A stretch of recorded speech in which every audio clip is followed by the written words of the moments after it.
चेहरे की मांसपेशियां नरम होती जा रही हैं। जबड़ा ढीला हो चुका है। आपके गाल मुलायम होते जा रहे हैं। अपना ध्यान अपनी पलकों पर लेके आए। आपकी आंखें बिल्कुल नरम होती जा रही हैं, शांत होती जा रही हैं। पूरा शरीर आराम में आ चुका है, हल्का हो चुका है, स्थिर हो चुका है। लंबी गहरी श्वास अंदर लें। श्वासों को अपनी नासिका में जाता हुआ महसूस करें। श्वासों की ठंडक को अपनी नासिका में महसूस करें। श्वास अंदर जा रही है, श्वास बाहर जा रही है। आप केवल देख रहे हैं। आप दृष्टा के रूप में अपने आप को देख रहे हैं। इस शरीर से पृथक महसूस करें। अपने शरीर को अपनी आत्मा से अलग महसूस करें।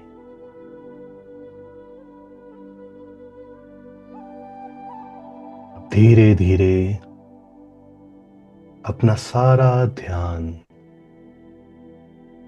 अपने माथे पर लेके जाएं। बिल्कुल आपके माथे के मध्य में लेके जाएं।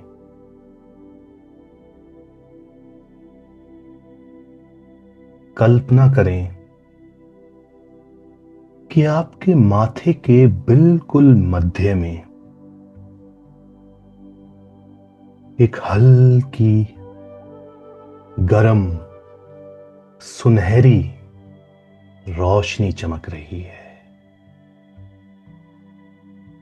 इस रोशनी की ऊष्मा को अपने मस्तिष्क पर महसूस करें।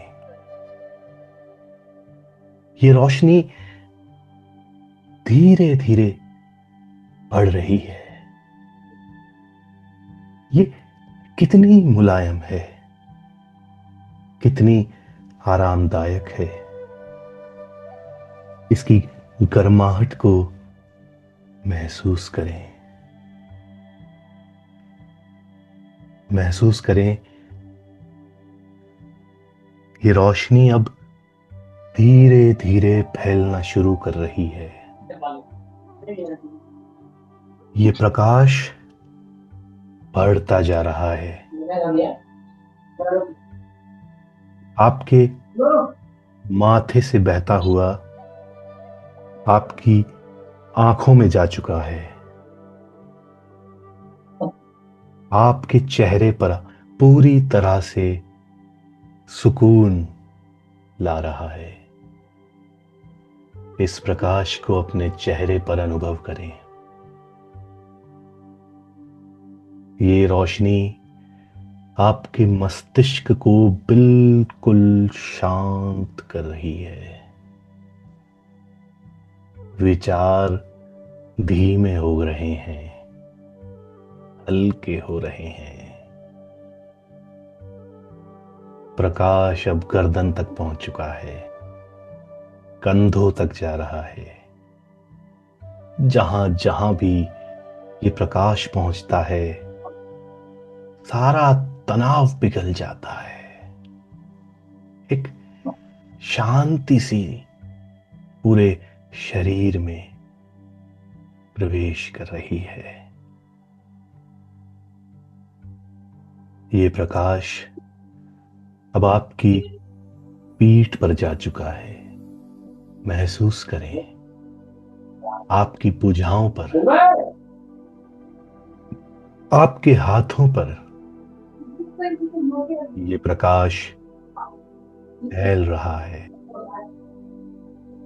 इसे महसूस करें। इसकी गर्माहट, इसकी मृदुता, इसकी शांति को महसूस करें। ये रोशनी आपके पेट तक पहुंच चुकी है। आपकी कमर में, आपके पेट के आसपास ये रोशनी पूरी तरह से फैल चुकी है। इसकी शांति को अनुभव करें। कितनी ऊष्मा है इस रोशनी में, कितनी मृदुता है, कितना आराम है। सुनहरी गर्म रोशनी अब आपके पैरों तक पहुंच चुकी है। धीरे धीरे ये आपके घुटनों तक जा रही है। पूरे शरीर में अब ये फैल चुकी है। ये रोशनी अब आपके पंजों तक जा रही है। पूरा शरीर इस रोशनी की ऊष्मा में ऊर्जान्वित हो रहा है, शांत हो रहा है। ऐसा महसूस करें कि ये रोशनी आपके पूरे शरीर को ऊर्जान्वित कर रही है। शांति के प्रकाश में पूरा शरीर नहाया हुआ है। इसी अनुभूति में कुछ पल रहें। इस शांति को महसूस करें। एक नई ऊर्जा का संचार हो रहा है आपके शरीर में। ये जो सुनहरा प्रकाश आपके शरीर में पूरी तरह से फैल चुका है, यह आपको एक नई ऊर्जा से भर रहा है। आपकी सारी नकारात्मकता आपसे छीन रहा है,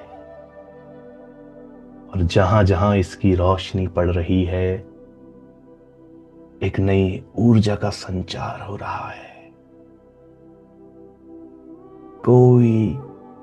कोई स्ट्रेस नहीं है, किसी बात की परवाह नहीं है। इस शांति को महसूस करें।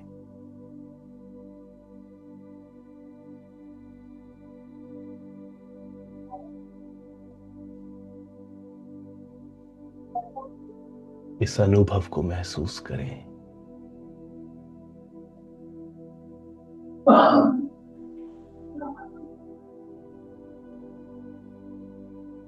इस ऊर्जा का संचार होने दें।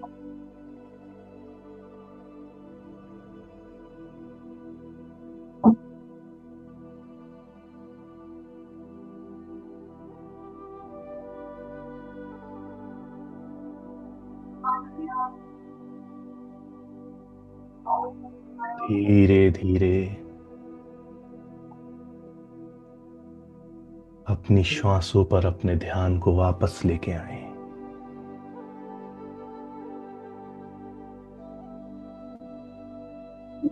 जिस शरीर से आप पृथक हो चुके थे, अलग हो चुके थे,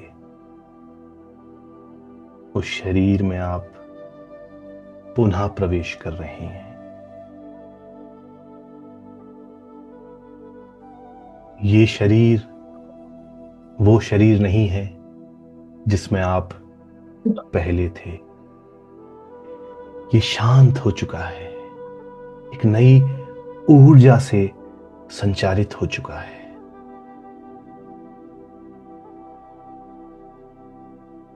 अपनी श्वासों पे अपना ध्यान केंद्रित करें।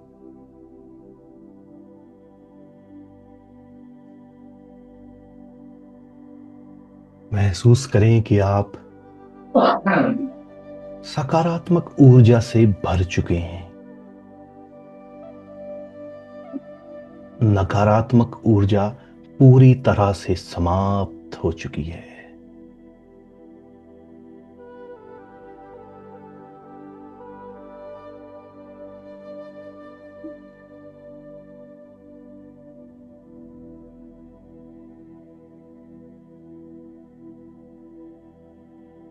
धीरे धीरे अपनी चेतना को पुनः अपने शरीर में लाएं। आप जिस आसन पे बैठे हैं उसे महसूस करें। आप जिस कक्ष में हैं उस कक्ष की आवाजों को महसूस करें।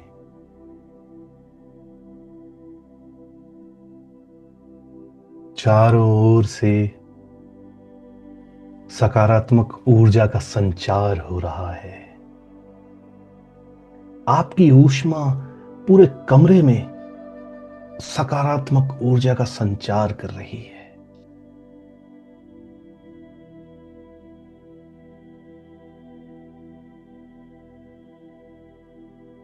धीरे धीरे अपनी चेतना को अपनी श्वासों पर लेके आए।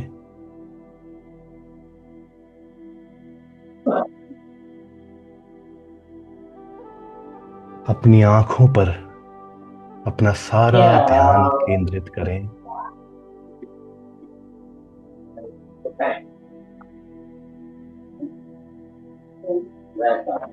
अपने पांव, अपने हाथ, अपने पेट, अपने पीठ को पुनः ऊर्जान्वित महसूस करें।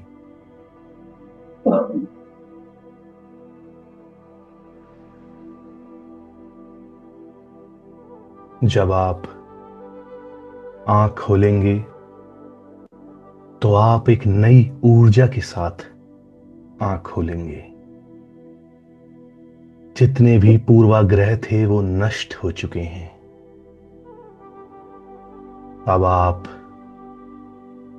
शुद्ध चेतना में प्रवेश कर चुके हैं। इस चेतना में आपका स्वागत है। धीरे धीरे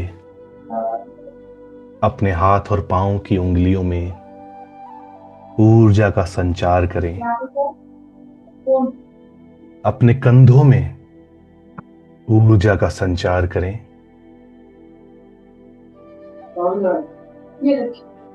धीरे धीरे अपने हाथों को आपस में मिलाएं और इन्हें धीरे धीरे आपस में घर्षित करें।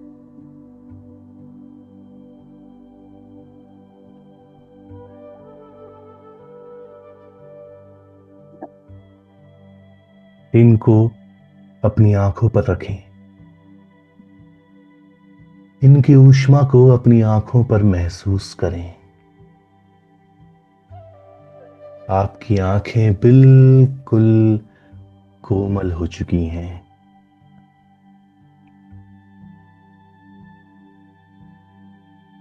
धीरे धीरे अपने हाथों को वापस नीचे लेके आएं। जब भी आप तैयार हो अपनी आंखों को धीरे धीरे खोलिए। अपने मुख पर एक बहुत ही प्यारी सी मुस्कान लेके आइए। ये मुस्कान आपकी शांति का प्रतीक है। धीरे धीरे अपनी आंखों को खोलिए और मुस्कान के साथ पुनः चेतना में लौटिए।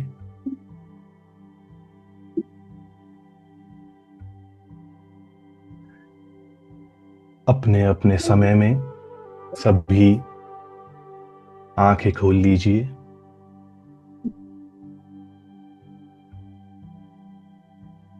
यस मास्टर, जो भी ध्यान से बाहर आ चुके हैं अगर अपना अनुभव शेयर करना चाहें तो कर सकती है। किसको क्या अनुभव हुआ ये बताइए।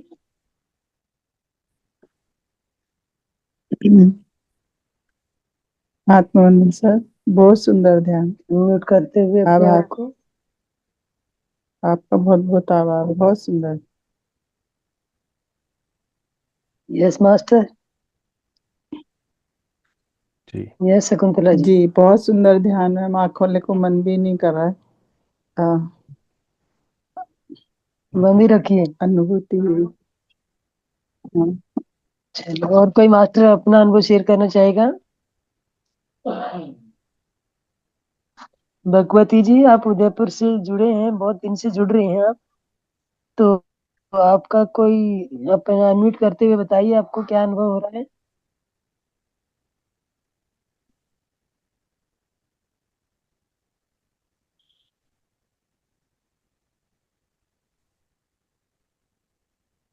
रमेश शर्मा जी, आप बहुत दिनों बाद दिखे हो। अनम्यूट कीजिए अपने आप को।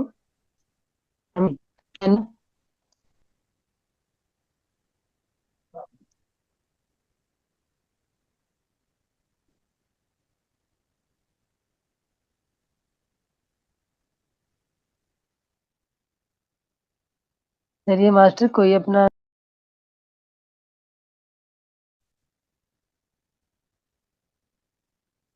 जी।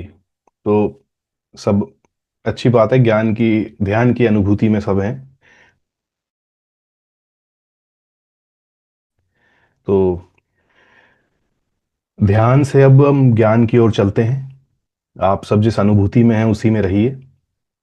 इसी अनुभूति में आपको अब गीता श्रवण का अनुभव करवाते हैं। तो भगवत गीता के तीसरे अध्याय का हम अध्ययन कर रहे थे। हमने पिछले सेशन में 23वें श्लोक तक हमने इसको कवर कर लिया था।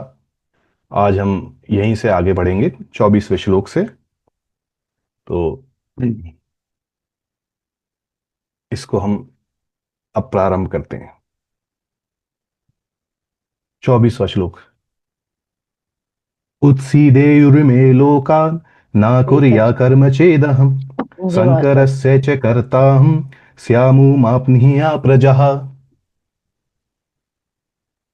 यदि मैं कर्म ना करूं तो सब मनुष्य नष्ट हो जाएं, और मैं संकरता का करने वाला हूं तथा इस सब प्रजा को नष्ट करने वाला बनूं।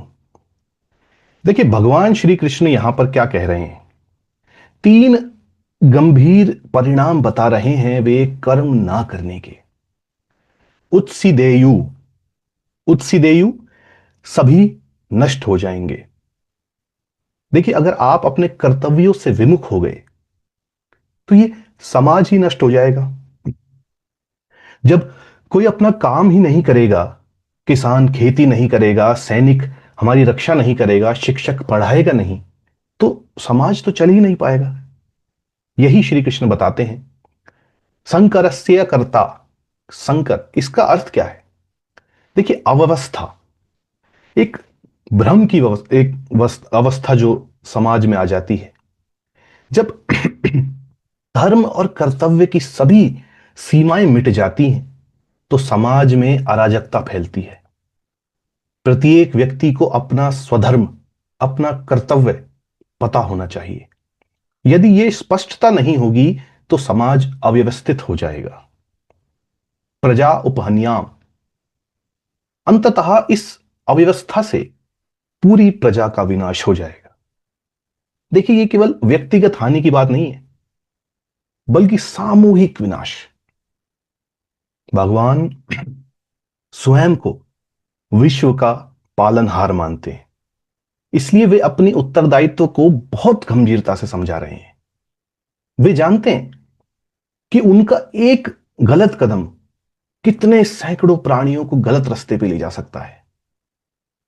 देखिए, ये जो संदेश है सभी माता पिताओं के लिए, सभी प्रभावशाली व्यक्तियों के लिए, जो भी लोग किसी को इन्फ्लुएंस कर रहे हैं, किसी को मार्गदर्शन दे रहे हैं, उनके लिए है। आपका एक गलत कदम सभी को गलत शिक्षा दे सकता है। आगे चलते हैं। 25वां श्लोक। सक्तः कर्मण विद्वांसो यथा कुर्वन्ति भारत कुर्यात् विद्वान तथा असक्तः चिकीर्षु लोक संग्रहम। हे भारत, जिस प्रकार अज्ञानी मनुष्य आसक्त होकर कर्म करते हैं, वैसे ही ज्ञानी पुरुष लोक संग्रह की इच्छा से आसक्ति रहित होकर कर्म करते हैं। देखिए, जो श्लोक है ज्ञानी एवं अज्ञानी में अंतर बता रहा है। अज्ञानी कौन है? जो आसक्त होकर कर्म करता है, फल की इच्छा से कर्म करता है। ये मेरा है, ये मुझे मिलना चाहिए, ये मैं कर रहा हूं, ये इस भाव से वो कर्म करता है, स्वार्थ से प्रेरित है वो। लेकिन ज्ञानी कौन है? ज्ञानी वो है जो अनासक्त है, जो लोक संग्रह यानी कि लोक कल्याण की इच्छा से कार्य कर रहा है। मैं तो केवल निमित्त मात्र हूं, जो कुछ भी हो रहा है सब परमात्मा की कृपा से हो रहा है। इस भाव से वो कर्म करता है, परमार्थ से प्रेरित होता है। देखिए, बाहर से देखने में दोनों ही समान कर्म कर रहे हैं, ज्ञानी भी और अज्ञानी भी, परंतु फर्क क्या है? अज्ञानी कर्म के बंधन से बंध जाता है और ज्ञानी कर्म मुक्ति का साधन बन जाता है। ज्ञानी का उद्देश्य है लोक कल्याण। वह ये सोचता है कि मेरे इस कर्म से मानवता का क्या भला होगा, क्या लोग प्रेरित होंगे, क्या धर्म की स्थापना होगी।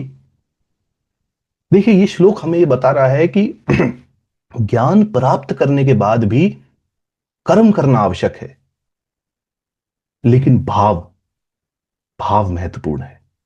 कर्म वही है, भावना भिन्न है। जब भी हम समाज में कुछ भी कर्म करते हैं, कोई भी एक्शन लेते हैं, हमें यह सोचना चाहिए कि क्या इस कर्म को करने से धर्म की स्थापना होगी या फिर अधर्म की। हम क्या क्या संदेश समाज को इस कर्म से दे रहे हैं, यह हमें सोचना चाहिए। आगे बढ़ते हैं। 26वां श्लोक। न बुद्धि भेदम जनये ज्ञानाम कर्म संगिनाम जेष सर्व कर्माणि विद्वा युक्त समाचरन। ज्ञानीवान पुरुष कर्मों में आसक्त अज्ञानी मनुष्यों की बुद्धि में भ्रम उत्पन्न ना करें, बल्कि स्वयं भली भांति कर्म करते हुए उनसे भी वैसे ही करवाएं। देखिए, ये जो श्लोक है, ज्ञानियों के लिए श्री कृष्ण ये बात कह रहे हैं, बहुत महत्वपूर्ण निर्देश है। अगर आप में किसी चीज का ज्ञान आ गया है, आपको ऐसा लगता है कि आप किसी चीज के ज्ञाता हो गए, तो ज्ञानी व्यक्ति को, जो अज्ञानी है, जिसको उसके बारे में ज्ञान नहीं है, उसको बुद्धि के भ्रम में न डालिए। यदि कोई कोई व्यक्ति श्रद्धा से अपना कर्तव्य कर रहा है तो उसे रोके ना। क्यों? सवाल ये उठता है। देखिए, अज्ञानी अभी ज्ञान के लिए तैयार नहीं है। यदि उसे यह कहा जाए कि कर्म व्यर्थ है, तो वो तो कर्म छोड़ देगा, वो तो आलसी बन जाएगा, वो उसका ये मीनिंग निकालेगा।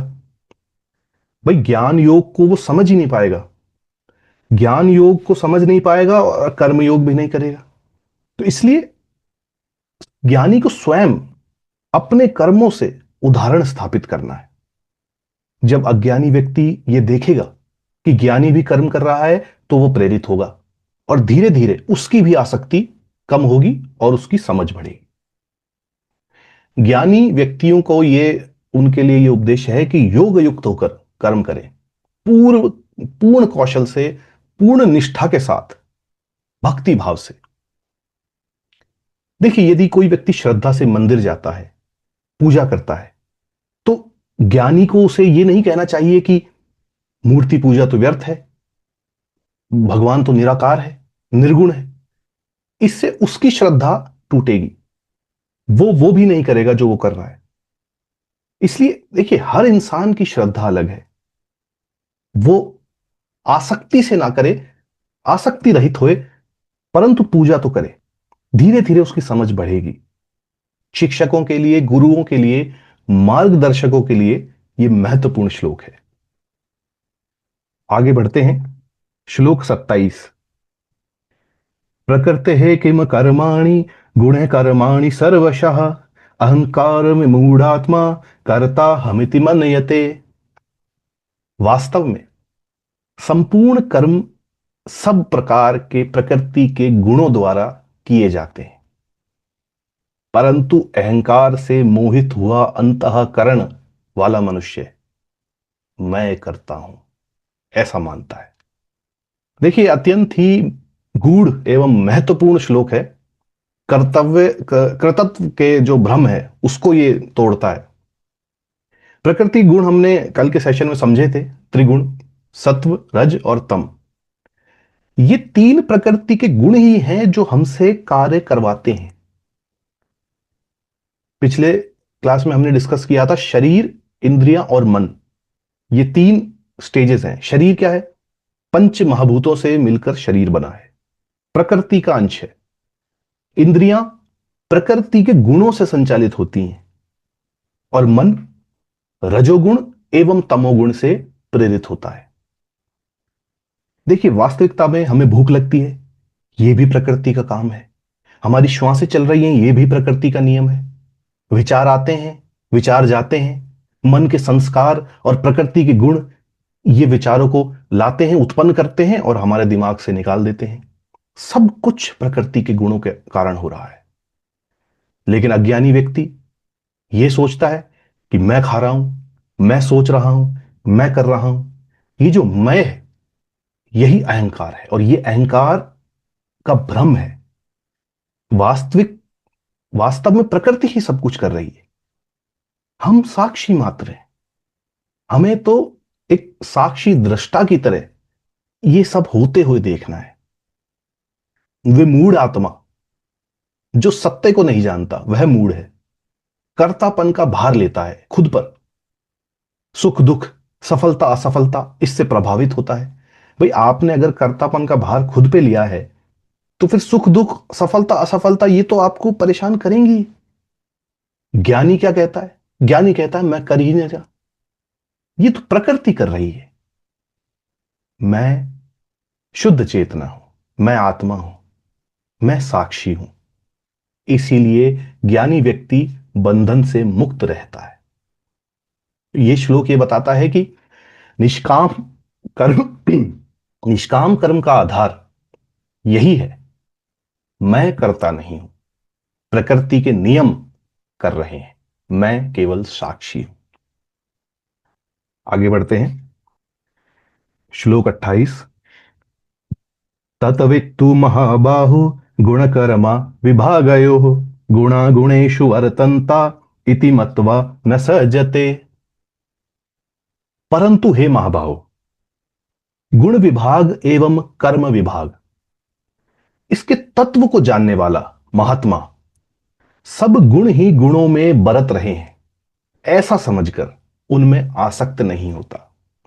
देखिए, ये जो श्लोक है इसमें ज्ञानी की स्थिति को विस्तार से बताया गया है। तत्ववित्त यानी कि तत्व ज्ञानी, दो विभाग हैं, गुण विभाग, कर्म विभाग। गुण विभाग सत्व रज तम, ये तीन गुण और इनका स्वभाव। कर्म विभाग विभिन्न प्रकार के कर्म और उनका प्रकृति से संबंध। गुणा गुणेषु वर्तन्ते, गुण ही गुण में बरत रहे हैं। देखिए, ये महावाक्य है। इंद्रियां यानी कि प्रकृति के गुण, विषय यानी कि प्रकृति के गुण उसमें बरत रहे हैं। मैं यानी कि आत्मा, मैं ना तो वो इंद्रियां हूं ना कि मैं वो विषय हूं, मैं तो साक्षी हूं, मैं तो दृष्टा हूं। ये इंद्रियां ये भी प्रकृति के गुण हैं और जिस विषयों से इनका संबंध होता है वो भी प्रकृति के गुण है। मैं तो आत्मा, आत्मा का इनसे कोई लेना देना नहीं। जैसे आंखें किसी वस्तु को देख रही हैं, ये आंखें गुण है और वस्तु भी गुण है, गुण ही गुण को देख रहा है। जिह्वा किसी चीज का स्वाद लेती है, जीव भी गुण है, वो स्वाद भी गुण है। आत्मा क्या है? क्या आत्मा किसी को देखती है? आत्मा किसी का स्वाद लेती है? नहीं। शुद्ध चेतना इन सब से पृथक है। आत्मा किसी में भी संलग्न नहीं होती। ज्ञानी व्यक्ति यह जानता है, इसलिए वो इसमें आसक्त नहीं होता, क्योंकि वह जानता है कि सब कुछ प्रकृति का खेल है, मेरा तो इसमें कुछ है ही नहीं। सफलता में वो कभी अहंकार नहीं करता, असफलता से कभी निराश नहीं होता, जब सुख की परिस्थिति आती है तो वो मोह नहीं करता, तथा जब दुख होता है वो द्वेष नहीं करता। देखिए, ये जो श्लोक है, सांख्य दर्शन जो है उसका सार है एक तरह से, कि आत्मा और प्रकृति, इसका जो ज्ञान है, ये दोनों पृथक है। प्रकृति के नियम है, प्रकृति के गुण है, और आत्मा है, ये दोनों अलग अलग है। आप शुद्ध चेतना यानी कि आत्मा है। आगे चलते हैं, श्लोक 29 29। प्रकृति गुण सम्मूढ़ सजन्ते गुण कर्मसु तान कृत्सन विदो मंदान कृत्सन वित न विचेलयेत। प्रकृति के गुणों से अत्यंत मोहित हुए मनुष्य गुणों में और कर्मों में आसक्त हो जाते हैं। उन अपूर्ण ज्ञान वाले मंद बुद्धि मनुष्यों को पूर्ण ज्ञान वाला विचलित ना करे। देखिए, पिछले जो श्लोक 26 में जो संदेश हमने देखा वही फिर से आया है विस्तार से। अज्ञानी व्यक्ति प्रकृति के गुणों से पूर्णतः मोहित रहता है। वो ये समझता है कि शरीर ही सब कुछ है, विषय भोग ही मेरे जीवन का लक्ष्य है, ये संसार जो है यही सत्य है, ये रियलिटी है जो मुझे दिख रही है, इसी में तो मुझे रहना है। गुण कर्मसु सजन्नते, ऐसे लोग गुणों और कर्मों में आसक्त हो जाते हैं। पूरा जीवन खाने पीने, कमाने, भोगने, ऐश करने, इसी में ही बीत जाता है। अपूर्ण ज्ञान वाले मंद बुद्धि, मंद बुद्धि गहराई से जो नहीं सोच पाते, ना विचालयेत, पूर्ण ज्ञानी लोग ऐसे लोगों को विचलित ना करें। भाई, वो तो गलत सोच रहा है, वो तो इसी को इस जगत को सच मान रहा है, तो उसे क्यों विचलित ना किया जाए? देखिए, वो अभी तैयार नहीं है। यदि उन्हें सब माया है, ब्रह्म सत्य, जगत मिथ्या, आप उसे ऐसा कह देंगे तो वो तो कर्म भी छोड़ देगा। वो तो ना तो वो कर्म योगी बन पाएगा, ना ज्ञान योगी बन पाएगा, वो आलसी बन के रह जाएगा। तो इसलिए ज्ञानी को कृपावान होना चाहिए। अगर आप ज्ञानी हैं, हर व्यक्ति देखिए अपनी यात्रा कर रहा है, हर व्यक्ति का मार्ग अलग अलग है, गंतव्य सबका सेम है, सबका एक ही, मार्ग सबका अलग है। किसी को जबरदस्ती उच्च ज्ञान देना या जबरदस्ती किसी को ज्ञान मार्ग पे लाना, इससे कोई लाभ नहीं है, इससे हानि ही होती है। भाई, दूध पीते बच्चे को आप ठोस भोजन थोड़ी दे सकते हैं। वो तो दूध पीछे बच्चा है, अभी उसको भोजन थोड़ी आप खिला पाएंगे। यही सिद्धांत इस श्लोक में बताया गया है। आगे चलते हैं, श्लोक 30। मयि सर्वाणि कर्माणि सन्न्यस्यात्मचेतसा निराशसे निर्मम भूत्वा युद्धस्व विगतज्वरः। सभी कर्मों में, सभी कर्मों को मुझ में अर्पण करके आध्यात्मिक भाव से युक्त होकर, आशा रहित, ममता रहित और संताप रहित होकर तुम युद्ध करो। देखिए, यह अध्याय का जो निष्कर्ष है वो अर्जुन के लिए एक स्पष्ट आदेश है। श्री कृष्ण अब सीधे सीधे कह रहे हैं कि तू युद्ध कर। कैसे? मयि सर्वाणि कर्माणि, सब कर्मों को मुझ में अर्पित अर्पित करके कर्म करो, परंतु ईश्वरार्पण भाव से। ये मेरा कर्म नहीं है, ये भगवान का कर्म है। फल की इच्छा आप कैसे रख सकते हैं जब फल तो भगवान के हाथ में है? आध्यात्मिक चेतना से जब आप युक्त होकर सोचेंगे कि मैं आत्मा हूं, ये ये बॉडी, माइंड, ये शरीर, ये मैं हूं ही नहीं, ये संसार नाशवान है, परंतु क्या नाशवान नहीं है? परमात्मा, परम सत्य। निराशी निर्मम विगत ज्वरा, ये 3 निषेध बताए गए हैं। क्या है ये? भाई, आशा रहित, निराशी आशा रहित, फल की इच्छा नहीं। निर्मम, ममता रहित, मैं, मेरा, ये मेरा है, ये भाव नहीं। अविगत तज्ज्वरा, संताप रहित, यानी कि चिंता मुक्त। युद्धस्वा, यानी कि तुम युद्ध करो, ये आदेश है। कर्म से भागना नहीं है, सही भाव से कर्म को पूर्ण करना है। देखिए, ये निष्काम कर्मयोग का संपूर्ण सूत्र यही है। सब कुछ है इसमें, एक ही श्लोक में। कर्म करो, भगवान को अर्पित करो, आत्मज्ञान से अपनी चेतना को जगाओ, फल, ममता, चिंता, यह सब कुछ त्याग दो। यदि कोई इसे एक श्लोक को जीवन में उतार ले, मुक्ति निश्चित है। श्लोक 31। ये मे मतम नितम नित्यम अनुतुष्टन्ति मानवः श्रद्धवन्त अनायुसूतन्त मुच्यन्ते ते अपि कर्मभिः। जो मनुष्य दोष दृष्टि से रहित और श्रद्धा युक्त होकर मेरे इस मत का सदा अनुसरण करते हैं, वे भी संपूर्ण कर्मों के बंधन से मुक्त हो जाते हैं। देखिए, जो श्लोक है गीता के उपदेश की सार्वभौमिकता और उसके फल को बताता है। नियमित रूप से, निरंतर हमें इसका पालन करना है। कभी कभी कर लेंगे ऐसे नहीं, हमेशा इसी भाव में रहना है, श्रद्धा के साथ। बिना श्रद्धा के तो साधना सफल हो ही नहीं सकती। श्रद्धा का अर्थ क्या है? पूर्ण विश्वास, पूर्ण समर्पण, गुरुओं में और शास्त्रों में अटूट आस्था। देखिए, धर्म का तो आधार ही यही है, विश्वास। अगर आप विश्वास और समर्पण यही हटा देंगे तो फिर धर्म की बात ही नहीं रह जाती। हम ऋषिकेश जाते हैं, गंगा स्नान करने जाते हैं, तो घाट पे जब हम जाते हैं तो चेन बंधी होती है। उस चेन को पकड़ करके हम गंगा में जाते हैं ताकि बह ना जाएं। लेकिन जब हम साधना के मार्ग पर हैं, जब हम अध्यात्म के मार्ग पर हैं, तो उस ज्ञान रूपी गंगा में डुबकी लगाते वक्त चेन नहीं पकड़नी है, वो चेन हमें छोड़ देनी है।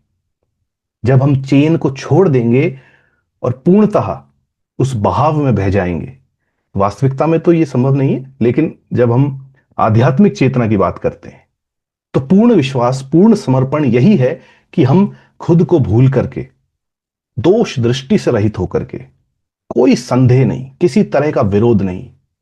लोग पूछते हैं ये कैसे संभव है, ये कैसे होगा, ये तो बहुत कठिन है। देखिए, सब दोष दृष्टि है। आप ऐसे लोग, अगर आप अपने जीवन में इस चीज को अपना लेंगे, कर्म करते रहिए लेकिन उससे बंधिए मत। ऐसे लोग संसार में जरूर रहते हैं लेकिन संसार उनमें कभी नहीं रहता। ध्यान से सुनिए, संसार में आप रहते हैं लेकिन संसार आप में नहीं रहता। आप जीवन मुक्त हो जाते हैं। श्री कृष्ण यही कहते हैं कि कोई भी मनुष्य, ना आपको ब्राह्मण होने की जरूरत है, ना भगवा वस्त्र धारण करने की जरूरत है, ना सन्यासी बनने की जरूरत है। कोई भी, किसी भी वर्ण, आश्रम, देश, काल, परिस्थिति, कोई भी व्यक्ति हो, आप ये 3 शर्तें पूरी कर लीजिए, आप मुक्ति के मार्ग पर हैं। यही गीता की महानता है। सार्वभौमिक धर्म है ये सबके लिए एक मुक्ति का मार्ग इसमें बताया गया है। आगे चलते हैं, श्लोक 32। ये तु एतत् अभयासूयन्तः न अनुतिष्ठन्ति मे मतम् सर्वज्ञान विमूढ़ास्तन विधि नष्टान चेतसः। परंतु जो लोग दोष दृष्टि रखते हुए मेरे इस मत का पालन नहीं करते, उन मूर्ख, संपूर्ण ज्ञानों में मोहित और विवेकहीन मनुष्यों को तुम नष्ट जानो। देखिए, इस श्लोक में भगवान श्री कृष्ण उन लोगों के बारे में चेतावनी देते हैं जो उनके द्वारा बताए गए इस कर्म योग के सिद्धांत को नहीं मानते। अभ्यासूयंत, जो लोग ईर्ष्या, द्वेष, अहंकार, इसके कारण भगवान के विचार वचनों में दोष दृष्टि ढूंढते हैं, वे अपना ही अहित कर रहे हैं। ना अनुष्ठन्ति, यानी कि पालन ना करना। केवल देखिए, सुनना, हमने सुन लिया, हमने श्रवण कर लिया, हमने जान लिया, ये तो पर्याप्त नहीं है ना। श्री कृष्ण के उपदेशों का पालन करना आवश्यक है। अब जो लोग ऐसे भी हैं इस दुनिया में, जानबूझ करके वो इस ज्ञान की उपेक्षा करते हैं, वो भटके हुए हैं, भटक वो उनकी बुद्धि मोहित है, इसीलिए वो ये काम कर रहे हैं। सर्व ज्ञान विमूढ़। देखिए, ऐसे लोग भले ही बाहर से ब्रह्म रूप में भी आपको दिख जाएंगे, पंडित दिखेंगे, लेकिन वास्तव में वे सच्चे ज्ञान से वंचित हैं। उनका ज्ञान केवल एक बौद्धिक व्यायाम बन के रह जाता है। जैसे हम शारीरिक व्यायाम करते हैं, वर्जिश करते हैं, ये ज्ञान एक बौद्धिक व्यायाम बन के रह जाता है। ये आपके दिमाग की कसरत है बस, अगर आप इसको अपने जीवन में नहीं उतारते। भगवान स्पष्ट रूप से कहते हैं, ऐसे लोग आध्यात्मिक दृष्टि से नष्ट हैं, उनका जीवन व्यर्थ है। यह श्लोक हमें यही सिखाता है कि आध्यात्मिक शिक्षाओं के प्रति श्रद्धा, विनम्रता अति आवश्यक है। अहंकार और संशयवाद अगर हम करेंगे तो ये हमारा ही नुकसान है, हम सत्य से दूर जाते जाएंगे। आगे बढ़ते हैं। श्लोक 33।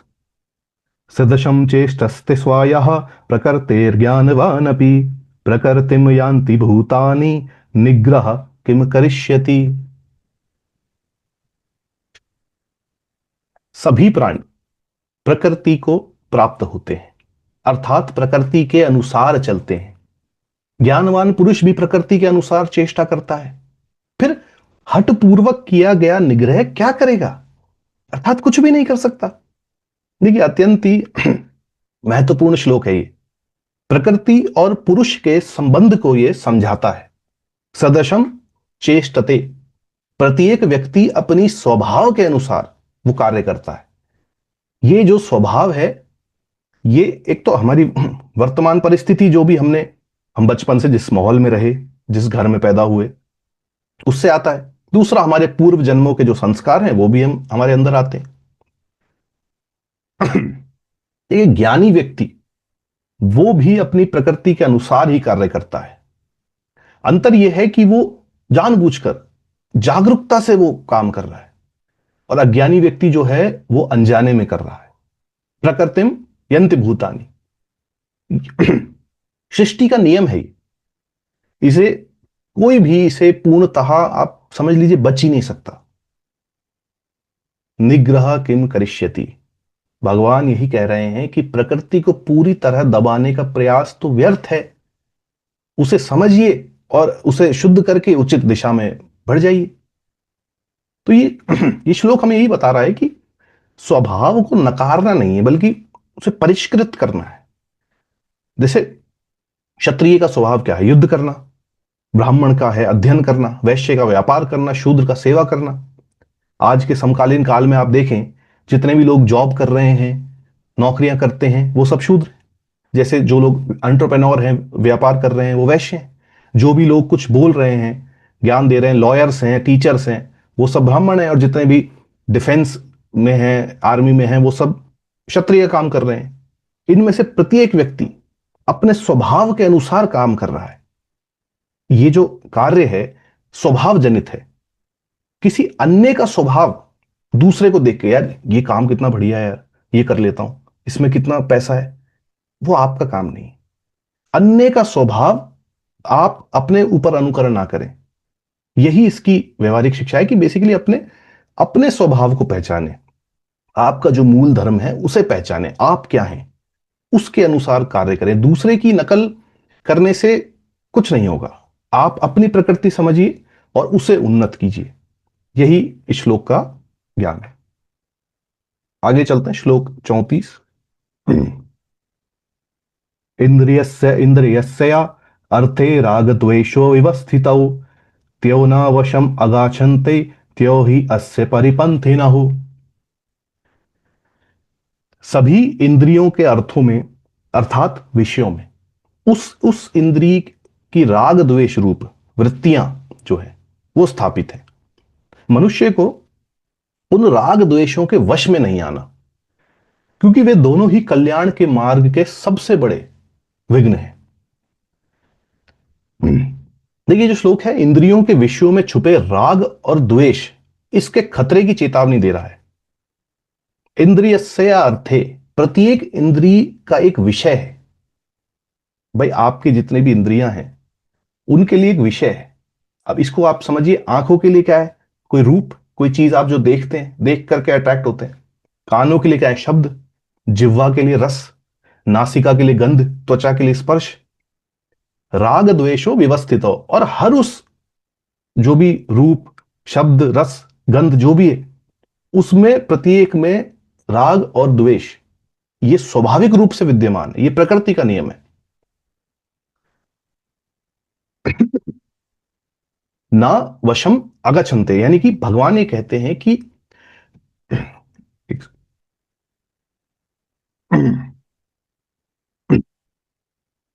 राग और द्वेष, भगवान ये कह रहे हैं कि इनके वश में नहीं आना। अब इसका मतलब क्या है? देखिए राग द्वेष तो होंगे, आपको उन्हें नियंत्रित करना है। आध्यात्मिक प्रगति के सबसे बड़े अवरोधक है राग द्वेष। अब ये राग द्वेष है क्या, जरा इनको समझ लेते हैं।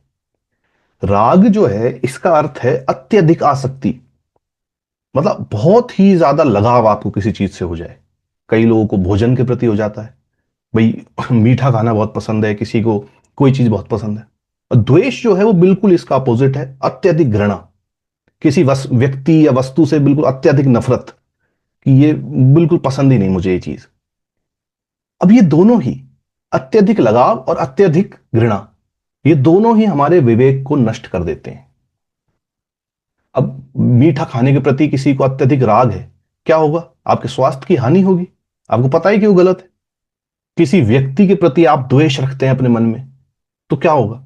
उसका तो कुछ जान नहीं रहा, आप तो अपने मन में सोच रहे हैं। आपकी मानसिक शांति जो है वो बिगड़ जाएगी, आप खुद परेशान रहेंगे। धन के प्रति राग होता है, ये सबको ही आजकल के टाइम में तो सबको ही है ये। अब इससे क्या होगा? आपका राग बढ़ता जाएगा, और धन अर्जन करना है, और आप अनैतिक साधनों का उपयोग करेंगे धन अर्जन के लिए। ऐसे ही काम के प्रति, काम मतलब वर्क जो क्रिया है उसके प्रति अगर आप द्वेष करें तो जीवन में असफलता होगी। तो इसलिए व्यवहारिक मार्ग जो है वो यही है कि संतुलन बनाना आवश्यक है। देखिए विषयों को उपयोग तो करना ही पड़ेगा, उनके बिना तो जीवन यापन असंभव है, लेकिन उनके दास ना बने। आप विषयों को उपयोग कर रहे हैं, ना कि वो आपको। तो ये जो समत्व है इसका भाव अति आवश्यक है। आगे चलते हैं। श्लोक 35। श्रेयान स्वधर्म विगुण परधर्मात् स्वधष्टितात् स्वधर्मे निधनम श्रेयः परधर्मो भयावह। अच्छी तरह आचरण किए हुए दूसरे के धर्म के, दूसरे के धर्म से गुण रहित अपना धर्म अति उत्तम है। अपने धर्म में तो मरना भी कल्याणकारक है। दूसरे का धर्म भय देने वाला है। देखिए ये गीता का एक सर्वाधिक प्रसिद्ध एवं बहुत ही महत्वपूर्ण श्लोक है। दूसरे अध्याय के 31वें श्लोक में भी इसका जो वर्णन है वो आता है। यहां पे फिर से कर्म कर्म योग का मूल सिद्धांत में इसको वापस दोहराया गया है कि देखिए स्वधर्म, अपना धर्म। स्वधर्म क्या है? आपका स्वभाव क्या है, आपकी क्षमताएं क्या है, आपकी परिस्थिति क्या है, इसके अनुसार आपके कर्तव्य कर्म जो हैं, जो भी निर्धारित होते हैं, वो स्वधर्म है। ये सब जो है ना, देखिए बहुत सारी चीजों से मिलकर बनता है। आपकी परिस्थिति, आपका व्यक्तिगत गुण है ना, आप किस माहौल में पैदा हुए हैं, बड़े हुए, इन सब से मिलकर के आपका स्वधर्म बनता है, इस पे आधारित होता है। अर्जुन के लिए क्या स्वधर्म है? भाई क्षत्रिय धर्म है उसका, वो लड़ना, युद्ध करना, ये उसका स्वधर्म है। विगुणः यानी गुण रहित। भले ही अपना धर्म गुणहीन, अपूर्ण, कठिन लगे आपको, यार ये क्या है मेरा, मतलब इतना मुश्किल, महत्वपूर्ण ये नहीं है कि पूर्णता, प्रामाणिकता का मतलब यहां पे मेन बात ये है। दूसरे का, आप देखिए यूजुअली ऐसा होता है लाइफ में, हम दूसरे को देखते हैं, अपने फ्रेंड सर्कल में दोस्तों को देखते हैं, आस पड़ोसियों को देखते हैं कि यार क्या, कितना बढ़िया यार, ये काम कितना अच्छा है, ये कितना पैसा कमा रहा है इस काम में। आकर्षक लगता है, सुविधाजनक लगता है, सम्मानित लगता है। लेकिन देखिए, दूसरे की नकल से स्वाभाविक विकास कभी नहीं होगा। स्वधर्मे निधनम श्रेया, ये चरम कथन है कि ये बता रहा है कि अपने धर्म पथ पर चलते हुए आपको असफलता भी मिले, मृत्यु भी मिल जाए, तो भी दूसरे के पथ पे चलने से वो बेहतर है। परधर्म भयावह, दूसरे का धर्म आंतरिक संघर्ष, अशांति और पतन की ओर आपको लेके जाएगा। देखिए, जो श्लोक है व्यक्तिगत व्यक्तित्व के प्रामाणिक विकास की बात कर रहा है। अब आधुनिक संदर्भ में देखिए कि एक शिक्षक है कोई, तो उसका स्वधर्म क्या है कि उसे अच्छा शिक्षक बनना है, अपने जो स्टूडेंट्स हैं उनको अच्छी शिक्षा देनी है। वो प्रसिद्ध व्यवसायी, उसको लगे कि आकर्षण कि यार ये मैं बहुत बड़ा एंटरप्रेन्योर बन जाऊं, तो उससे नहीं, उसका काम है कि मुझे अच्छी शिक्षा देनी है। किसान का काम है कि उसे अपनी एकदम उत्कृष्टता से खेती करनी। कलाकार है, उसको अपनी कला में डूबना है। कलाकार कोई एक्टर है, डांसर है, आर्टिस्ट है, वो ये सोचने लगेगा कि यार फाइनेंस में या कितना पैसा है, इंजीनियरिंग में कितना पैसा है। ये गलत है। स्वधर्म का अर्थ है, ये मतलब स्वधर्म, पहली बात तो आप ये समझिए कि कोई कमजोरी या फिर किसी आलस्य का बहाना भी नहीं है। इसको इस तरीके से भी लोग ले लेते हैं। आत्मज्ञान और पूर्ण निष्ठा से अपने स्वभाव को पहचानना। देखिए, आप आत्मचिंतन कीजिए, स्वयं से अकेले में बैठ के स्वयं से ये पूछिए कि मेरा स्वाभाविक झुकाव किस तरफ है। मैं हु एम आई, मैं कौन हूं, या मैं स्वाभाविक रूप से किस चीज में अच्छा हूं, मुझे क्या करना अच्छा लगता है। कहीं मैं दूसरों की नकल तो नहीं कर रहा, या फिर मैं किसी के दबाव में, समाज के दबाव में आकर के तो मैं अपना काम तो नहीं छोड़ रहा। ये इंसान को पुनः पुनः इस पे चिंतन अवश्य करना चाहिए। आगे चलते हैं, श्लोक 36। अर्जुन उवाच, अब अर्जुन कह रहा है, अथ केन प्रयुक्तोऽयं पापं चरति पुरुषः अनिच्छन्नपि वार्ष्णेय बलदेव नियोजितः। अर्जुन कहते हैं कि हे वार्ष्णेय, फिर ये मनुष्य स्वयं ही ना चाहता हुआ भी बलपूर्वक लगाए हुए के समान, जैसे किसी को जबरदस्ती लगाया हो, उससे प्रेरित होकर पाप का आचरण क्यों करता है। देखिए, अत्यंत ही महत्वपूर्ण प्रश्न है, एकदम मानव मनोविज्ञान की गहराई का प्रश्न है ये, कि अर्जुन यहां इंसान का जो स्वभाव है, मानव स्वभाव, उसकी एक मूलभूत विडंबना पूछ रहे हैं कि अनिच्छनपि, यानी कि हमें सब कुछ पता है, हम सब जानते हैं क्या सही है क्या गलत है, हमें अंदर से सब कुछ पता है कि जो बुरी आदतें हैं, धूम्रपान, मदिरापान, हमें से पता है ये गलत है, लेकिन हम उन्हें नहीं छोड़ पाते। क्रोध करना, अत्यंत गुस्सा करना, ये गलत है, हमें पता है, फिर भी हम करते हैं। बलात् इव नियोजितः, अर्जुन कह रहा है कि ऐसा लगता है जैसे ये तो कोई अदृश्य शक्ति है जो हमारे पे हावी हो जाती है और हमें फिर वो काम में धकेल रही है। मतलब हम विवश महसूस कर रहे हैं, असहाय महसूस करते हैं। तो ये कौन सी शक्ति है जो हमें गलत कार्यों में धकेल रही है, और हम मतलब सब कुछ जानते हुए भी हम कर रहे हैं। ये कोई बाहरी शक्ति है या भीतरी शक्ति है, इस पर कुछ नियंत्रण किया जा सकता है। तो ये आधुनिक मनोविज्ञान में भी विल पावर फेलियर इसको कहा जाता है। हमारी इच्छा शक्ति की अवधारणा जो है, हम उसमें विफल हो जाते हैं। हमें पता है सारी चीजें, मोबाइल ज्यादा देखना गलत है, फिर भी हम देखते हैं। ज्यादा मीठा नहीं खाना चाहिए, वो भी हम खाते हैं। क्रोध में शब्द बुरे बोलते हैं लोगों को, ये सब हम करते हैं। तो अर्जुन का प्रश्न यही है कि ये आत्मनिरीक्षण का प्रश्न है, कि वो गहराई समझना चाहते हैं कि ये मतलब ऐसा क्या है, ऐसा मतलब व्यवहारिक इसका समाधान मुझे बताएं कि ऐसा क्या है कि सब कुछ जानते हुए भी हम वो काम कर रहे हैं। आगे इसका भगवान श्री कृष्ण उत्तर देते हैं, श्लोक 37। श्री भगवान उवाच, काम एष क्रोध एष रजगुणो समुद्भवः महाशनो महापाप्मा विद्धयेन निमिवैरिणाम। भगवान श्री कृष्ण कहते हैं, रजोगुण से उत्पन्न हुआ यह काम, यही क्रोध है। यह बहुत खाने वाला, अर्थात भोगों से कभी ना अघाने वाला और सबसे बड़ा महापापी है। इसको तू इस विषय में वैरी जान। देखिए, ये अत्यंत ही महत्वपूर्ण श्लोक है, क्योंकि भगवान श्री कृष्ण सबसे बड़े शत्रु की पहचान करवा रहे हैं। काम। काम का अर्थ है वासना या फिर इच्छा, डीप डिजायर। काम का अर्थ केवल यौन इच्छा नहीं है, हर सभी प्रकार की इच्छाएं, जितनी भी विषय वासनाएं हैं, जिसका हमने पहले जिक्र किया कि विषयों से संबंध, भोग करने की तीव्र लालसा, मैं ये चाहता हूं, ये प्रबल इच्छा जब अपने अंदर आती है ना, ये मुझे चाहिए, ये जो प्रबल इच्छा है ये काम है। और क्रोध, भाई प्रबल इच्छा वो है और वो मुझे चाहिए भी। अब वो पूर्ण ना होए तो काम की पूर्ति ना होने पर जो उत्पन्न होता है वो है क्रोध। ये काम का परिणाम है, कारण नहीं है। काम, काम की अपूर्ति और अपूर्ति से पैदा हुआ क्रोध। रजोगुण समुद्भवा। रजोगुण प्रकृति के 3 गुणों में से एक है, जो हमने पहले बात करी, गति, क्रिया, इच्छा और बेचैनी। इन सब को रजोगुण हमारे अंदर जब प्रबल होता है रजोगुण, तो ये काम और क्रोध को बढ़ाता है।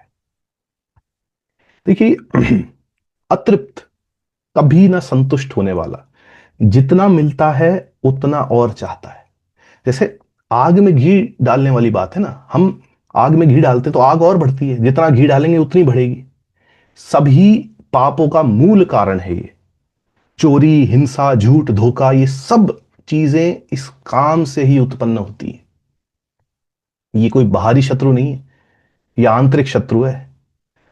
देखिए, सबसे खतरनाक शत्रु कौन है? वो नहीं है जो आपकी सीमा के बाहर है, वो जो आपके घर के अंदर है, वो सबसे खतरनाक शत्रु है आपका। और ये जो काम है ये आपके भीतर बैठा हुआ है, ये सबसे बड़ा शत्रु है आपका।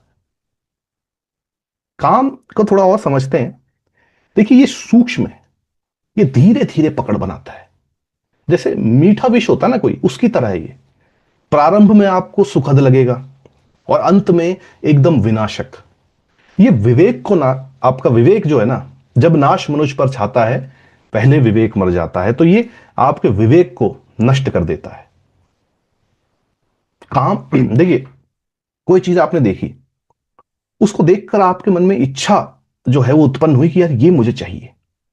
उसकी पूर्ति के लिए आप प्रयास करने लगे, प्रयास में आई बाधा। ठीक है, आपने कोई चीज चाहते थे, उसमें आप प्रयास करने लगे, अब उसमें बाधा आ गई, बाधा से आ गया क्रोध, क्रोध उत्पन्न हो गया। क्रोध से मोह उत्पन्न हुआ, यानी कि मोह यानी भ्रम। मोह से आपकी स्मृति जो है वो भ्रष्ट हो गई, स्मृति भ्रष्ट हुई तो बुद्धि नष्ट हो गई, और बुद्धि नष्ट हुई तो व्यक्ति नष्ट हो गया, बुद्धि नष्ट तो कुछ बचा ही नहीं। तो ये श्लोक हमें यही बता रहा है कि हमारा असली शत्रु जो है वो हमारे भीतर ही बैठा है, कहीं बाहर नहीं है। जब तक हम काम पर विजय नहीं पाएंगे ना, हमें शांति मिल ही नहीं सकती, ये असंभव है। आगे चलते हैं, श्लोक 38। धूमेन व्रियते व्राहिन् यथा आदर्शमलेन च, यथा उल्बेन आवृतः गर्भ तथा तेन इदम आवृतम। जैसे धुएं से अग्नि, मैल से दर्पण तथा जेर से गर्भ ढका रहता है, वैसे ही काम के द्वारा यह ज्ञान ढका रहता है। देखिए, ये श्लोक बहुत महत्वपूर्ण है। इसमें 3 उत्कृष्ट उदाहरण दिए गए हैं, और ये इस माध्यम से ज्ञान कैसे ढक जाता है ये बताया जा रहा है। ये तीनों चरण हैं, इनको स्टेप बाय स्टेप समझते हैं। पहला चरण जो है, धूमेन अग्नि, यानी कि धुएं से ढकी अग्नि। अग्नि क्या है? आत्मज्ञान है, जो हमारे अंदर है, हमेशा है, सदा विद्यमान है। उस पर धुआं चढ़ जाता है, ये फर्स्ट स्टेज है। अग्नि का जो एग्जाम्पल है ये फर्स्ट स्टेज है। ये अस्थायी रूप से उसे ढक देता है, थोड़ा प्रयास करेंगे तो धुआं हट जाएगा। ये उन साधकों का उदाहरण है जो थोड़े काम आ सकते हैं, सात्विक प्रकृति वाले लोग। थोड़े प्रयास से ये शुद्धि इनकी संभव है। दूसरा स्टेज है मलेन दर्पण, यानी कि जो एक दर्पण होता है, मिरर जो होता है जिसमें हम प्रतिबिंब देखते हैं, वो मैल से ढक गया है। दर्पण क्या है? बुद्धि। ये अब जब स्वच्छ होगा दर्पण तभी तो प्रतिबिंब दिखेगा। अब मैल यानी कि काम एक थोड़ा मध्यम स्तर का काम, उसे ढक चुका है वो, उससे आपकी बुद्धि जो है वो ढकी जा चुकी है। अब ये अधिक परिश्रम से ये मैल साफ होगा। ये उन लोगों का उदाहरण है जो थोड़े मध्यम स्तर पर काम आ सकते हैं। राजसिक प्रकृति वाले जितने लोग हैं उनके लिए निरंतर प्रयास और अटूट साधना चाहिए इससे उभरने के लिए। तीसरा एग्जाम्पल है उल्बेन गर्भ, यानी कि जेर जो होता है, वूम्ब जिसको बोलते हैं, उससे जो गर्भ जो है उसे ढका रहता है।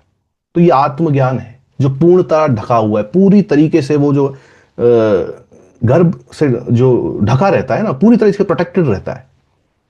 इसको हटाना अत्यंत कठिन है, लंबे समय तक गहन प्रयास की आवश्यकता है। घोर विषयासक्त लोग जो होते हैं, तामसिक प्रकृति वाले लोग, उनका उदाहरण है। इसमें तो दीर्घकालिक मतलब बहुत लंबे टाइम तक की कठोर साधना जो है वो लगती है, तब जाके ये जो है ये साफ होता है। अब देखिए ये जो श्लोक है हमें ये बता रहा है कि अग्नि धुएं से ढकी तो हुई है, लेकिन है तो वो अग्नि। वैसे आत्मज्ञान काम से ढका होने पर भी है तो आत्मा ने विद्यमान है वहां पे वो आत्मज्ञान। दूसरा देखिए, 3 स्टेजेस हमने समझे, इससे हम क्या समझ पाते हैं कि हर आदमी की, विभिन्न जितने भी लोग हैं ना, सब में काम की मात्रा अलग अलग होती है। हर इंसान में, सब में एक ही जैसा नहीं है। हर आदमी एक ही लेवल पे काम आ सकता है, ऐसा नहीं है। जैसे सबके अंदर अलग अलग लेवल पे काम आ सकती है, ऐसी सबके लिए साधना भी अलग अलग है। हर इंसान के लिए साधना का अलग मार्ग है। तीनों जितनी भी दशाएं हैं उनमें देखिए सुधार तो है ही, ऑब्वियसली पॉसिबल। निराशा की कोई आवश्यकता नहीं, निराश होने से कुछ होगा नहीं। आत्म परीक्षण सबसे ज्यादा आवश्यक है कि आप पहले पहचाने कि आप किस स्टेज पे हैं, फिर उसके बाद आपको आपकी उचित विधि पता पड़ेगी क्या आपको अपनाना है। और आप जब धैर्य से साधना में युक्त आप साधना करेंगे चेष्टा के साथ, तो सुधार तो निश्चित है, ये तो होना ही। आगे चलते हैं, श्लोक 39। आवर्तम ज्ञानमेतेन ज्ञानिनो निवभैरिण काम रूपेण कौन्तेय दुष्पुरेलेन अवलेन च। हे अर्जुन, इस कभी ना पूर्ण होने वाले अग्नि रूप काम रूप नित्य वैरी द्वारा ये जो ज्ञान है ये ढका रहता है। देखिए जो श्लोक है और स्पष्ट कर रहा है काम की प्रकृति को। ये अज्ञानियों तक सीमित नहीं है ये काम, ये ज्ञानियों का भी शत्रु है। महान संत योगी जितने आप बड़े लेवल पे जाएंगे, ये और ज्यादा आपको सावधान रहना पड़ेगा। ये क्योंकि कभी पूर्णतः समाप्त हो ही नहीं सकता, इसको केवल नियंत्रित किया जा सकता है। नित्य ज्ञानेन नित्य वैरिणा, नित्य शब्द बहुत जरूरी है क्योंकि सदा सतर्कता मांगता है, ये कभी नहीं जाने वाला। इसकी सबसे दूसरी बड़ी बात यह है कि कभी संतुष्ट नहीं होता, जितना मिलेगा उतना और चाहिए। एक इच्छा पूरी हुई, दूसरी उत्पन्न हो गई, अंतहीन चक्र है ये। आप अपने जीवन में देख लीजिए, हमें कोई गाड़ी पसंद आती है, हमें गाड़ी चाहिए। जैसे ही हम 1 साल तक, हम जब भी उसी को, वही गाड़ी दिखेगी हमको सड़क पे, जहां पे भी जाएंगे वही दिखेगी, ये गाड़ी लेनी है, ये गाड़ी लेनी है। जैसे ही हम पैसे इकट्ठा करके उस गाड़ी को लेंगे, उस दिन से उसकी स्मृति ऐसी गायब होगी दिमाग से कि जैसे वो कभी थी नहीं, और उसकी जगह एक दूसरी नई गाड़ी ले लेगी कि अब तो ये चाहिए। तो ये कभी ना खत्म होने वाला चक्र है। जैसे अग्नि में आप ईंधन डालते हैं ना, तो वैसा ही है। आपने एक बार काम काम वासना आई, किसी चीज की डिजायर आई, आपने उसको पूरा कर दिया। अब आपको क्या लग रहा है कि वो शांत हो गई? वो और बढ़ेगी। आपने तो आग में घी डाल दिया। अब वैसे ही काम में जैसे विषयों का भोग डालने से वो कभी शांत नहीं होंगे। स्वयं को खा जाने वाली अग्नि है ये। एक प्राचीन काल में एक राजा हुआ, उसके पास अपार धन था, लेकिन अभी भी वो संतुष्ट नहीं था। उसने सोचा थोड़ा और मिल जाए तो संतुष्ट हो जाऊंगा। अपार धन था उसके पास, फिर भी संतुष्ट नहीं था। तो उसने कठोर तपस्या करी, देवताओं को प्रसन्न किया, देवता प्रसन्न भी हुए। देवताओं ने वरदान दिया कि तू जो भी छुएगा वो सोना बन जाएगा। तो अत्यंत प्रसन्न हो गया कि साहब मजा ही आ गया ये तो। अब वो जिस भी वस्तु को छुए वो सोना बन जाए, अपनी टेबल को छुए वो सोना बन जाए, कुर्सी को छुए वो सोना बन जाए। धीरे धीरे क्या हुआ, अपने खाने को छुए तो सोना बन जाए, अपने परिजनों को छुए तो सोना बन जाए, और अंत में वो खुद को छुए तो भी सोना बन जाए। अब इससे क्या साबित होता है? इच्छा की कोई सीमा नहीं है, ये अंत में आपका ही विनाश करेगा। आप जितना ज्यादा और चाहिए, और बेहतर, इससे बड़ी गाड़ी, इससे ऊंचा घर, एक नहीं दो नहीं चार, जितना आप ज्यादा करते जाएंगे ये उतना ही आपका विनाश करेगा। ये कभी, क्योंकि मनोवैज्ञानिक में भी एक टर्म होती है हेडोनिक एडेप्टेशन, उसमें भी यही बात आई है कि भौतिक सुख, जितने भी ये सांसारिक सुख हैं जिनके पीछे हम पूरे दिन भागते रहते हैं, ये सब अस्थाई हैं। प्रकृति मतलब जिन आप इनको जब प्राप्त कर लेंगे, पुरानी स्थिति में आप पुनः आ जाएंगे। ये आपकी प्रकृति।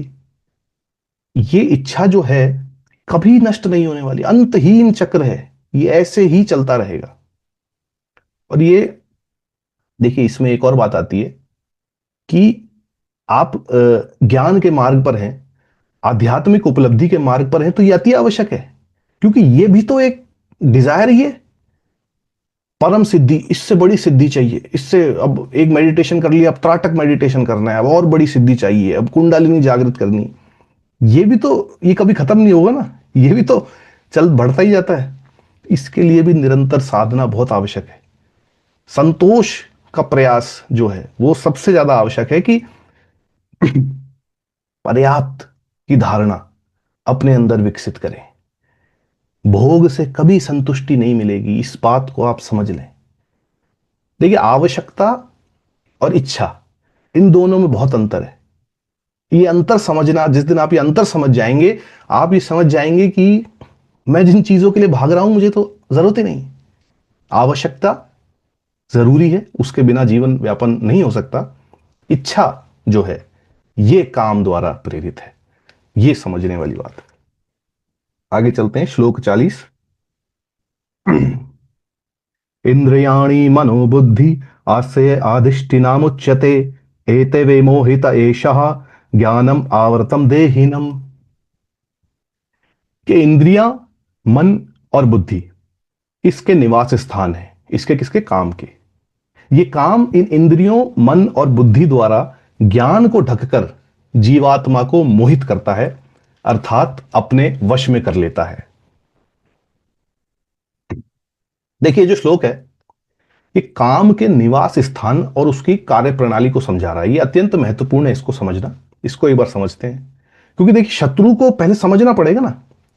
शत्रु को जब तक हम जानेंगे नहीं, मिसाइल स्ट्राइक जब हमारा देश करता है पड़ोसी मुल्क पे कहीं पे भी, तो पहले हमें उनकी लोकेशन पता करनी होती है ना, कि करनी कहां है। जब हम ठिकाना जानते हैं तभी वहां पे वार किया जा सकता है।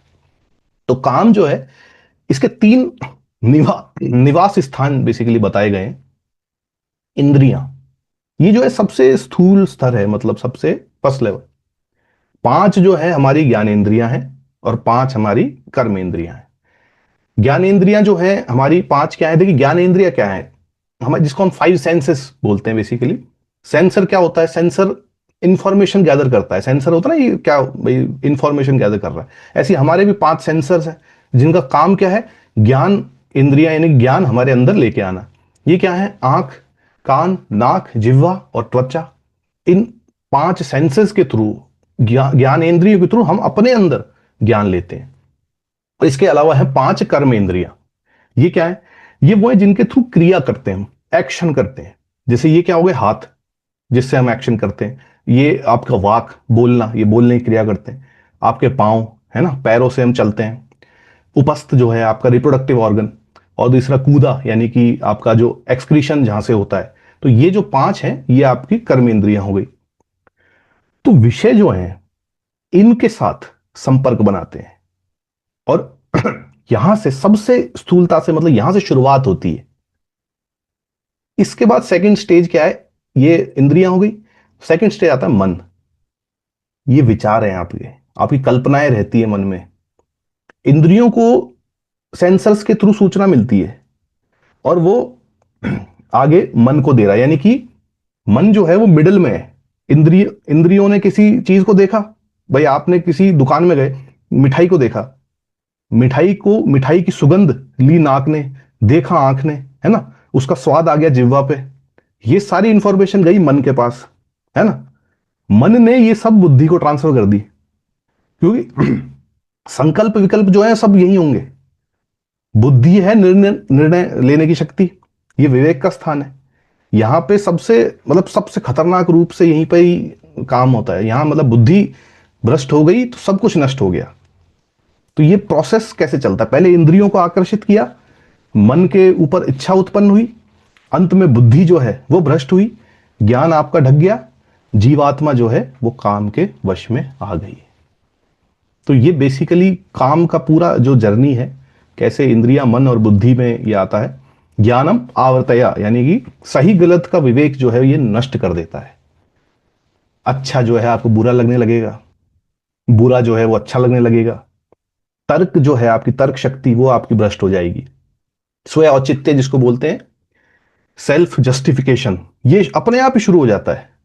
जैसे आपकी बुद्धि अपने आप ही बताने लगेगी आपको, यार ये तो जरूरी है, ये तो लेना पड़ेगा, ये तो अभी अभी डिस्काउंट मिल रहा है, इसको खरीद लेता हूं। ये अपने आप ही आपका मन जो, आपकी बुद्धि जो है वो आपको ये सब बताने लगेगी। तो ये तीन जो स्तर हैं, सबसे पहले इच्छा उत्पन्न हुई, उस इच्छा ने आपके मन पे, यानी कि उस उन विषयों पे चिंतन हुआ, कल्पना में भोग भी कर लिया आपने। मन जो है, मन हमारा इतना चंचल है कि वो मन में हम भोग भी कर लेते हैं उस चीज का, और फिर योजनाएं बनना शुरू होती हैं। दिन रात उसी के बारे में हम सोचते रहते हैं। फिर जो फाइल है, फाइल आगे जाती जा रही है सरकारी दफ्तर में, तो वो फाइल आगे बुद्धि के पास जाती है। बुद्धि गलत को सही ठहराती है, वो नए नए तर्क पैदा करेगी कि यार सभी तो करते हैं ऐसा, एक बार करने से क्या होगा, अरे तू भी करके देख ले, ये बुद्धि आपको बोलेगी। तो ऐसे कोई भी देखिए, कितनी भी जो नशे की लत होती है, चाहे मोबाइल पूरा दिन देखना, ये हो गया, शॉपिंग की लत होती है कई लोगों को, है ना, जितने भी जितनी भी चीजें हैं, ये सब ऐसी, ये तीन चरण ऐसे ही काम करते हैं। सबसे पहले इंद्रियां उस चीज को देखेंगी, मन में तीव्र इच्छा जागृत होगी, बुद्धि आपको, अरे यार ये तो जरूरी है, यार ये तो लेना पड़ेगा, ये तो बाद में महंगा हो गया, तो ये बुद्धि आपको बताने लगेगी। तो ये प्रोसेस है, ये आपने भी एक्सपीरियंस किया होगा, सभी करते हैं, ऐसे ही ये काम करता है। तो अब देखिए इसको, अब इससे भाई प्रॉब्लम तो पता पड़ गई अब, लेकिन आत्मरक्षा कैसे करें इससे? तो देखिए, क्योंकि हमें अब इसका पूरा समझ आ गया कि किस तरीके से ये काम करता है, तो अब हमें सावधानी क्या बरतनी है। देखिए, इंद्रियों से नियंत्रण करें, विषयों से दूरी करें, है ना। इंद्रियों से नियंत्रण कैसे करेंगे भाई? जो हमारी जितनी भी ज्ञान इंद्रियां हैं, हम अच्छा देखें, अच्छा सुने, अच्छा बोले, है ना। मन जो है, मन में सकारात्मक चिंतन करें, ध्यान करें, बुद्धि की शुद्धि करें, सत्संग करें, शास्त्रों का अध्ययन करें। इससे हम धीरे धीरे, क्योंकि देखिए काम वासना तो आएगी, अगर हम अंदर से स्ट्रांग हैं तो बाहरी चीज हमको हिला नहीं पाएगी। ये आगे चलते हैं, श्लोक 41। तस्मात्त्वम् इंद्रियाणि आधो नियम भरतर्षभ, पापनम प्रजह्येनम ज्ञान विज्ञान नाशनम। तो इसलिए है अर्जुन, तू पहले इंद्रियों के विषय में जान, और इस ज्ञान और विज्ञान का नाश करने वाली इस महान पापी काम को अवश्य ही बलपूर्वक तू मार डाल। देखिए जो श्लोक है, काम पर विजय पाने का प्रथम और सबसे महत्वपूर्ण उपाय यहां पे बताया गया है। पिछले श्लोकों में हमने काम की प्रकृति को समझ लिया, अब उपाय बताया जा रहा है। तार्किक क्रम में हमको शिक्षा मिल रही है। औदो इंद्रियाणी औदो निमे, यानी कि क्रम बहुत महत्वपूर्ण है। प्रथम द्वार है इंद्रियां, यहीं से ही काम प्रवेश करता है। अब इंद्रियों को अगर हमने नियंत्रित कर लिया तो मन और बुद्धि तो सोता ही, मतलब वहां तक तो बात पहुंची ही नहीं। भाई आपका दुश्मन जब एंट्री करता है तो गेट से ही तो एंट्री करेगा, तो आप गेट पे ही उसको अगर रोक लें तो आगे तक बात पहुंचेगी ही नहीं। तो कैसे हम, यानी देखिए प्रजहि ये शब्द आया है कि मार डालिए, कोमल शब्द नहीं, बहुत कठोर शब्द है, क्योंकि कृष्ण भी ये कह रहे हैं कि ये काम जो है ना, ये इससे समझौता नहीं है, ये बहुत खतरनाक शत्रु है, इससे तो युद्ध करना है दृढ़ संकल्प के साथ, कि इसको हल्के में नहीं लेना है। ज्ञान जो है हमारा, शास्त्रों का ज्ञान, हमारे सिद्धांतों की समझ जो है, क्या सही है क्या गलत है ना, हमारा व्यवहारिक अनुभव क्या है, हमारा आत्म साक्षात्कार, ये इन सबको काम जो है वो नष्ट कर देता है। हम सब जानते हैं धूम्रपान गलत है, मदिरापान गलत है, ये गलत, फिर भी हम करते हैं। क्यों? क्योंकि काम जो है वो सब कुछ नष्ट कर देता है, बुद्धि हर लेता है हमारी। तो इसलिए देखिए, इंद्रियां सबसे बाहरी उस पे हैं, फर्स्ट जो लाइन ऑफ प्रोटेक्शन है, तो उसे नियंत्रित कर लिया तो बाकी तो अपेक्षित बहुत आसान है। तो दुश्मन जो द्वार से प्रवेश कर रहा है उसे वहीं पे ही आप रोक लीजिए। इंद्रिया, मन, बुद्धि, ये जो क्रम है, पहली कड़ी को रोक दी तो श्रृंखला टूट गई आगे की। तो अब देखिए इस पे अगर थोड़ी बात करें तो हमने पहले ही बात करी, आंखें हो गई, उनको आप अनावश्यक चीजें ना देखें, दोष दृष्टि से बचें, सकारात्मक पवित्र चीजें देखें, हरियाली देखें, पेड़ पौधे देखें। कान है, कानों से आप नकारात्मक चीजें ना सुने। देखिए, निंदा रस बहुत चलता है हमारे यहाँ में, बड़ा मजा आता है निंदा करने में दूसरों की। तो ये इस तरह की बातें अपने कान में जाने से बचें, सत्संग में रहें, भक्ति गीत सुने, है ना। बाकी जीव जिह्वा जो है, सादा सात्विक भोजन खाएं, अति भोजन से बचें, उपवास करें, ताकि आपकी नाक जो है प्राकृतिक चीजें सूंघे जितना हो सके, उत्तेजित गंधों से बचें। इसके अलावा आपकी जिह्वा हो गई, जिह्वा में देखिए सुख दुख में जो त्वचा जो बेसिकली आपकी है, इसमें मतलब आप ब्रह्मचर्य का पालन करें। सबके लिए ये मेनली यही बातें हैं कि सुख दुख में समत्व रखें, है ना। आपके हाथ हो गए, इसको हाथों को कैसे नियंत्रण में लाएंगे? सेवा में लाइए, दूसरों की सेवा कीजिए इनसे, है ना। पैर हैं, पैरों से तीर्थ स्थलों पे जाइए, गोवर्धन पर्वत की परिक्रमा, ये सब कीजिए। वाणी है, प्रिय बोलिए, हितकारी वचन बोलिए, सत्य बोलिए, है ना। तो इसी तरीके से सारी इंद्रियों का हम शुद्ध उपयोग अगर करेंगे, मेन बात यह है समझने की, शुद्ध उपयोग अगर हम इंद्रियों का करेंगे तो इंद्रियां स्वतः ही बुरी चीजें जो हैं उनसे अट्रैक्ट होना धीरे धीरे प्रैक्टिस के साथ कम हो जाएगा। तो श्लोक 42 पे चलते हैं। इंद्रियाणि पराणि आहु इंद्रिय भय परम मनः मनसः तु परा बुद्धि या बुद्धे परतत्तु सह। इंद्रियां स्थूल शरीर से परे श्रेष्ठ कही जाती हैं, और इंद्रियों से परे है मन, मन से परे है बुद्धि, और बुद्धि से परे जो है वो है आत्मा। देखिए, जो श्लोक है इसमें भगवान श्री कृष्ण मानव व्यक्तित्व की संरचना को एक क्रमबद्ध एक तरीके से जो है वो बता रहे हैं। स्थूल शरीर फर्स्ट लेवल है, निम्न स्तर। ये भौतिक देह है जो पंच महाभूतों से मिलकर बनी है। इंद्रियां जो है वो दूसरा स्तर है, 5 ज्ञानेंद्रियां, आंख कान नाक जीभ और त्वचा, 5 कर्मेंद्रिया, हाथ पैर वाक उपस्थ गुदा। ये शरीर के अधिक सूक्ष्म और सबसे शक्तिशाली ये इंद्रियां हैं। इंद्रियों के विषय जो है यही विषयों को खींचते हैं अपनी तरफ, और मनुष्य यहीं से भटकता है। मन इंद्रियों से अधिक शक्तिशाली है, क्योंकि ये इंद्रियों को नियंत्रित करता है। मन ही संकल्प और विकल्प करता है, इंद्रियों को दिशा देता है।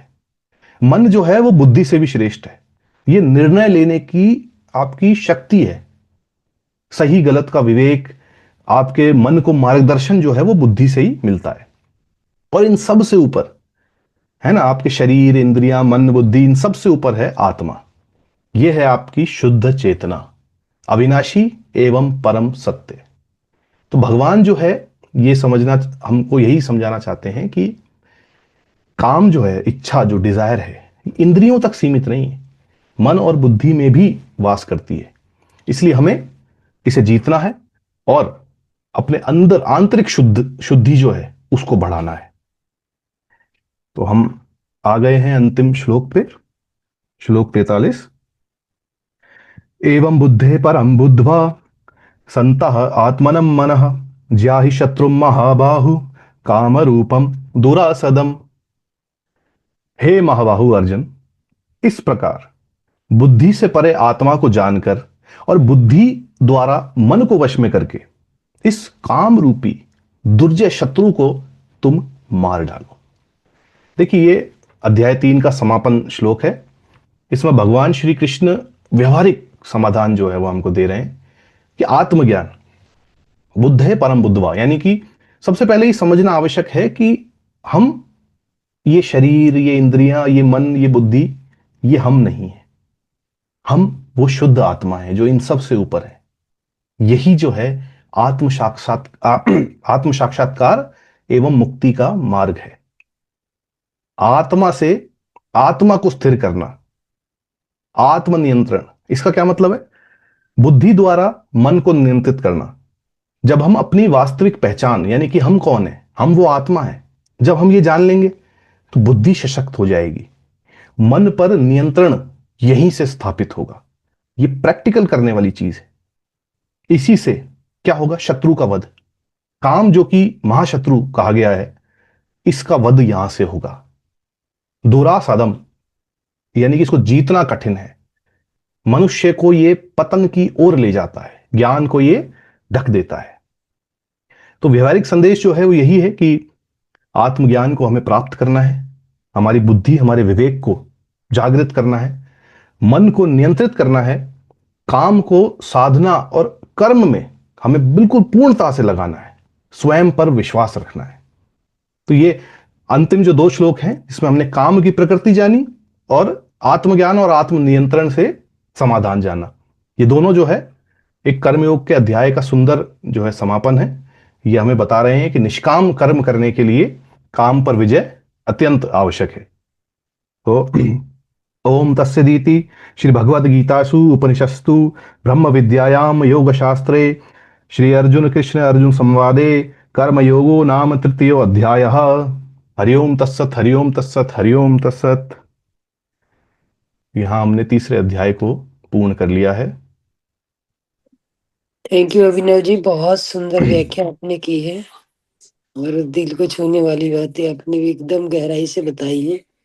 तो मास्टर, किसी का कोई भी सवाल है तो आप पूछ सकते हैं मास्टर।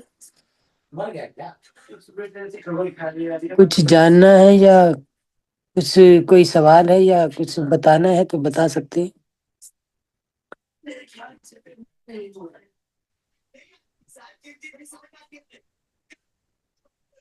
शुभलक्ष्मी मैम, सबको ऑप्शन, हाँ यस हेलो बोलिए शर्मा जी, बोलिए ना। हेलो हाँ बोलिए रमेश जी। सर, मैं तो यही पूछना चाहता था कि जहाँ जो आपने काम का वो लिया है, काम का मतलब डिजायर से है ना, हमारी डिजायर, जी जी जी, ये एक काम वस्तु वही। नहीं, इसमें अनेक वस्तु आ जाएंगी। जी काम बेसिकली काम वासना जो है वो वो भी इसी में आती। काम जो एक ब्रॉडर टर्म है, उसमें काम हाँ, वासना भी उसी में आती। किसी भी वो तरह की डिजायर इच्छा, में आ जाएगा। जो भी आपकी वो डिजायर है उसको उसको कंट्रोल में करना है।